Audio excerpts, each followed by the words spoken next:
to mula pagkabata. Hirap ng buhay ay kasama na sa aking kabanata. Pero kahit ganun nanalig ako at namanata. Kaya sa mga panganib di ako nababahala. Kahit lumaki pinag-iinitan lagi ng aking ama na madalas pinapanigan panga ng aking ina. Ngunit ganun pa man, di pa di nagbago ang pangarap na makaipon at baiahon ng pamilya ko sa hirap. Dahil alam kong magbabago pa ang guhit ng palad sa aking paglakad sa gubat na patag at madilim. Kaya hindi papayag, madurog, madarag, mahulog, mabasag, kapilit, kakapit kahit sa patalim. Masira matibay pa rin ang labanan sa lugar na walang bilang ang mga duwag at talunan. Dapat kay kamatayan ay handa ka makipagkabulan. Kung yan ang kapalaran ng isang batang Sari man ang hamon ay walang inatasan. Makasampilat ang mga sugat ng mga laban kong nilampasan.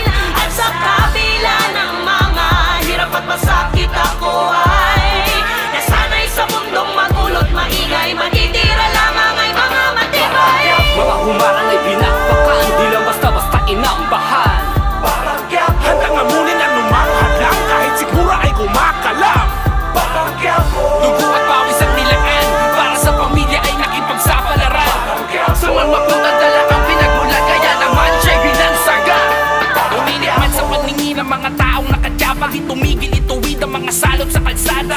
Sumusugal kahit paubos na ang tsansa, handang magtampisaw kahit paumulan ng bala. Sinilip sa pigitan na di ko batid ang piniringan, tila kitang-kita pa rin ang nakalala mong sa pera. Merong kinikilingan ng humarang sa sistema, agad kinikitila.